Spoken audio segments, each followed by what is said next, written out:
Magluto tayo ng munggo. Ayan. Pinakuluan ko na siya. Tapos, ano natin. Stir fry.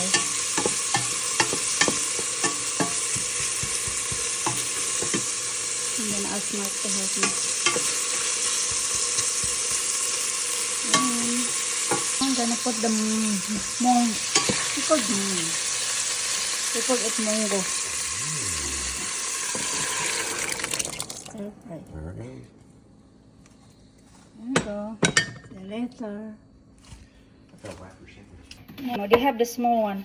I think we're gonna have to buy the small one. See, like, anuhin ko na yung tilapia. Yeah. That is like 6 years ago, my birthday. Oh my goodness. No, 7 years ago, my 45th birthday. How about that? Yeah. Nice one that one. Gonna get the smaller one. Mm.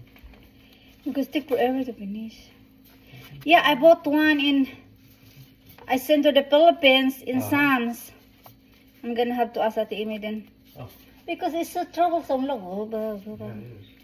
You're just gonna get smaller one. Mm. Ayan. Oh, oh, oh. Ayan, lagyan natin ng Let's see. I need to get this. munggo natin. Lagyan natin ng salt. But mahirap maglagay ng pepper kasi yung kamay ko. Mas lagyan ng toyo. Ay, wala naman akong patis. I-blend na. Wala akong patis.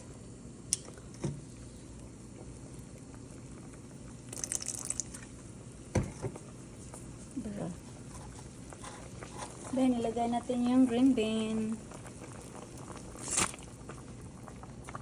Frozen pa yan.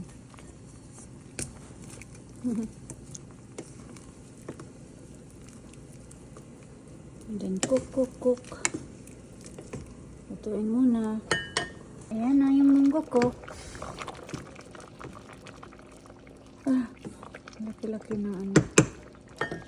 Lagay ko na yung fish.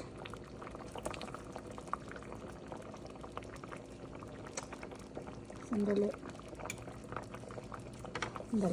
Ayan. Langgalang ka siya ng bone. Let's see. Sarap kaya. Lagay ko na lang yung ulo. Siti, be careful because there's a lot of bone. And I also put the head. Fish head. Ayan. Ayan na siya. Kasi ito ano bone. Isang fish lang lagay ko. Ayan. Tapos lagay na natin yung spinach na daddy. I'm gonna finish this spinach, okay? Got nothing for your turkey.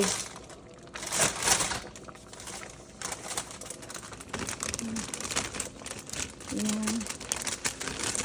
This is a salad spinach. Sarap sana, no? Yung, oy, ganoon.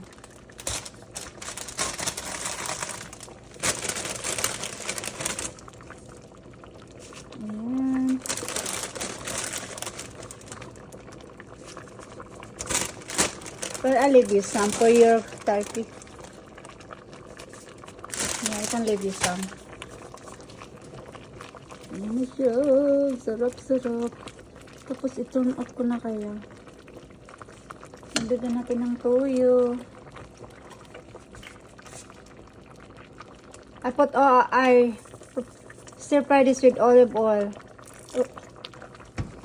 Then olive oil, it's for the dish, that's why. It's for the dish.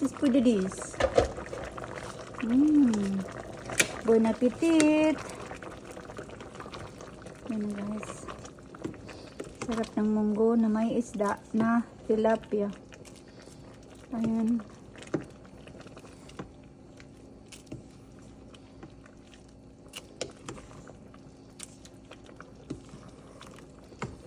Ayan na. Kain tayo.